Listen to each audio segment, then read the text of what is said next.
प्रभातियां शुरू हुई। हमने पढ़ा था बाल गोविंद भगत जो है वह एक गृहस्थ साधु है।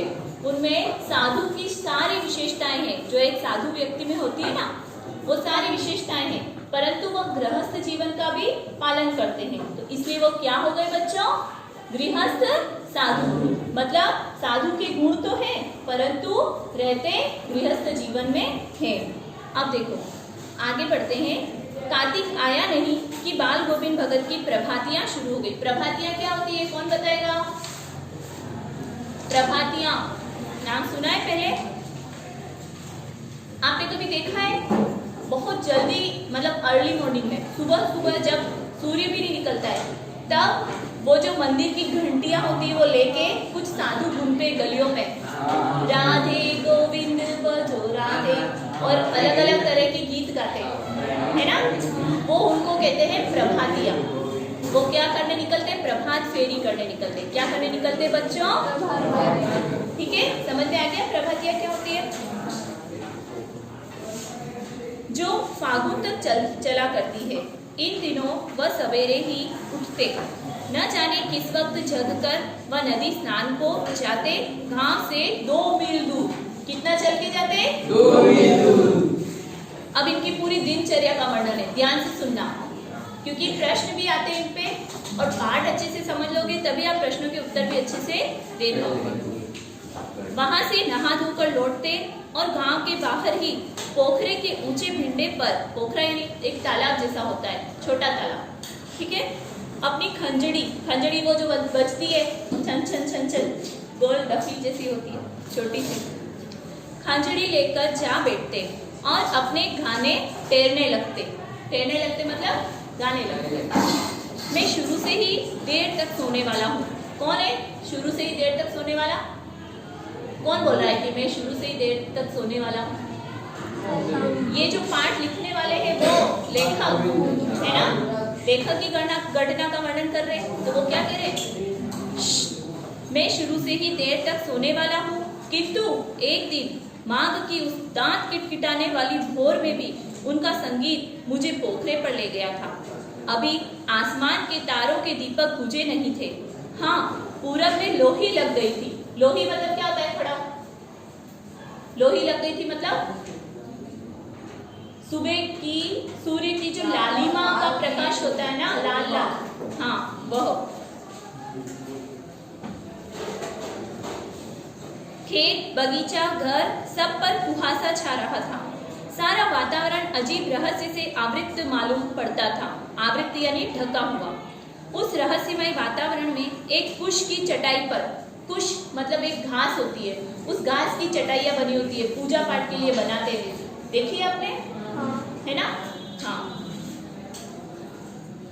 उस रहस्यमय वातावरण में एक कुश की चटाई पर पूरब मुंह काली कमली ओढ़े बाल गोविंद भगत अपनी खंजड़ी लिए बैठे थे।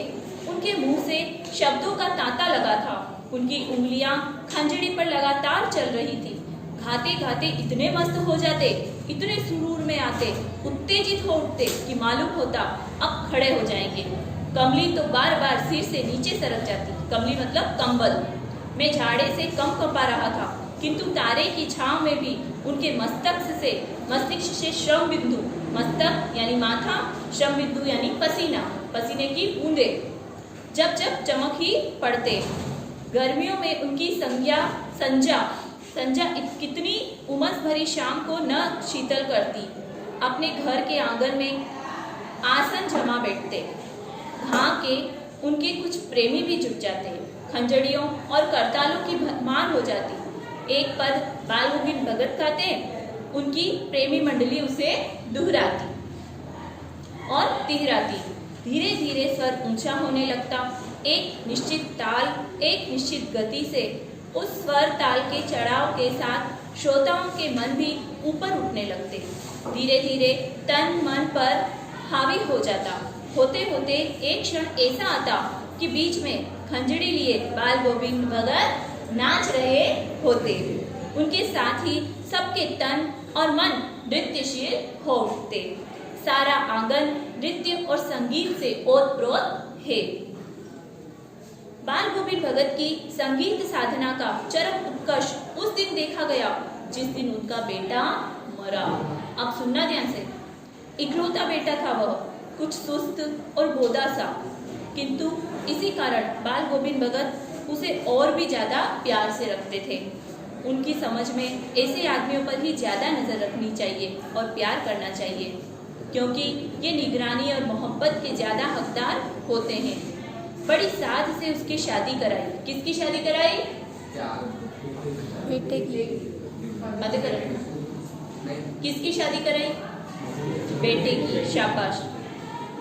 पतोहू यानी बेटे की बहू बड़ी ही सुभग और सुशील मिली थी। घर की पूरी प्रबंधिका बनकर भगत को बहुत कुछ दुनियादारी से निवृत्त कर दिया था। उनका बेटा बीमार है, इसकी खबर लगने की लोगों को कहाँ फुर्सत, किंतु मौत तो अपनी और सबका ध्यान आकर्षित खींच कर ही रहती है।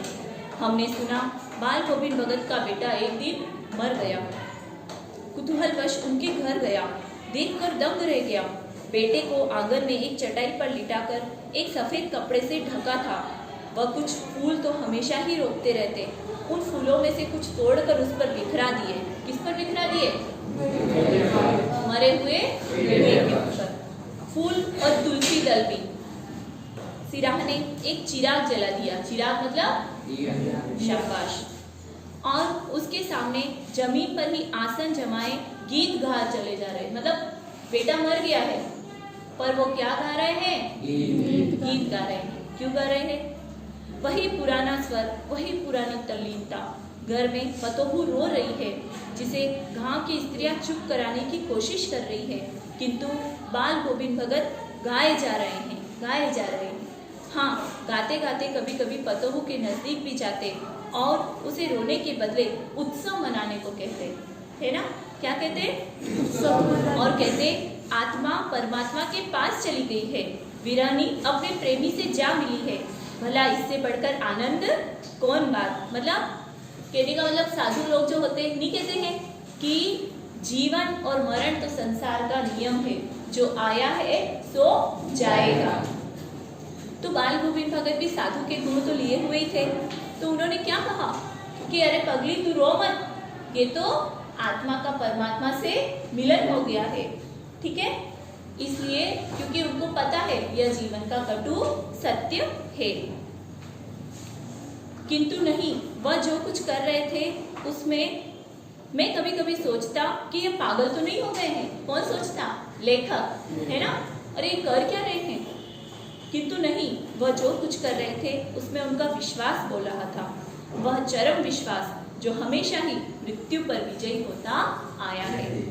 बेटे की क्रिया कर्म में तूल नहीं किया, पतोहू से ही आग दिलाई। अब सोचो, यह कितने पुराने जमाने की बात है, जब इतने मॉडर्न नहीं थे लोग कि स्त्रियों को भी शमशान में जाने की इजाजत हो, परंतु उन्होंने उस समय भी अपने बेटे की बहू मतलब पत्नी से उसके शरीर को अग्नि दिलाई। जो ही शादी की अवधि पूरी हो गई, पतोहू के भाई को बुलाकर उसके साथ कर दिया और यह आदेश दिया कि इसकी दूसरी शादी करवा देना। यह भी उस समय नहीं था। अधिकतर लड़कियों की जब छोटी उम्र में शादी होती है, पति मर जाता तो जीवन भर उनको विधवा का जीवन बिताना पड़ता था। पर उनकी सोच उस समय भी कैसी थी? पीढ़ी से भी आगे की सोच थी, ठीक है? उन्होंने कहा इसको ले जाओ और इसकी शादी करवा देना। इधर पतोहू रो रो कर कहती, मैं चली जाऊंगी तो बुढ़ापे में कौन आपके लिए भोजन बनाएगा? बीमार पड़े तो कौन एक चुल्लू पर पानी भी देगा? मैं पैर पड़ती हूँ, मुझे अपने चरणों से अलग नहीं कीजिए। लेकिन भगत का निर्णय अटल था, तू जा, नहीं तो मैं इस घर को छोड़कर चला जाऊंगा। क्या कहा उन्होंने कि या तो तू चली जा या फिर मैं चला जाऊंगा। मतलब उनको उनकी चिंता नहीं थी। कोई स्वार्थी आदमी होता तो वो सोचता अरे यार ये यहाँ रहेगी तो मेरे को रोटियां तो देगी कम से कम, है ना? परंतु नहीं, उन्होंने क्या कहा, अभी इसकी उम्र बहुत छोटी है, इसको ले जाओ और इसकी दूसरी शादी करवा देना। और फिर उन्होंने क्या सोचा, उसकी आखिरी दलील पर बेचारी क्या करती, चलती बनी। बाल गोविंद भगत की मौत उन्हीं के अनुरूप हुई। हर वर्ष गंगा स्नान करने जाते, स्नान पर उतनी आस्था नहीं रखते जितना संत समागम यानी संतों का मिलन और लोक दर्शन पर। पैदल ही चले जाते। करीब 30 कोस पर गंगा थी। साधु को संबल लेने का क्या हक, और गृहस्थ किसी से भिक्षा क्यों मांगे? मतलब दोनों नियमों का उन्होंने पालन किया।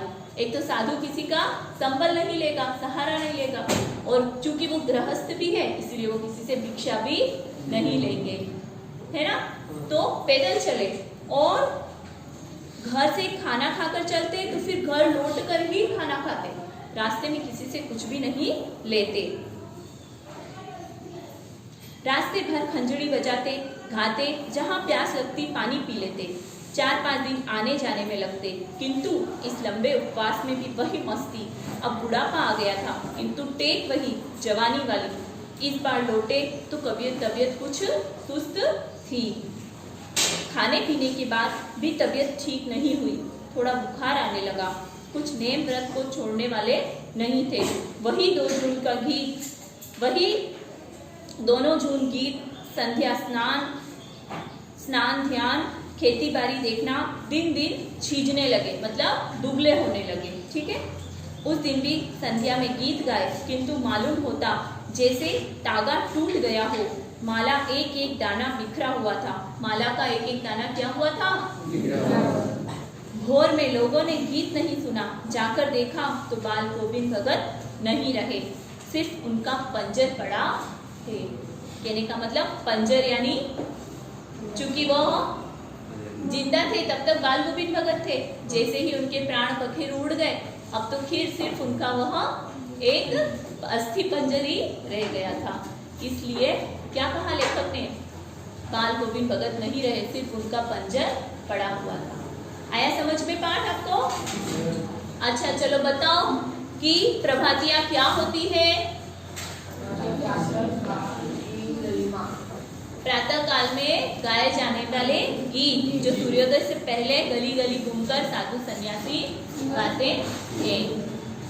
ठीक है चलो।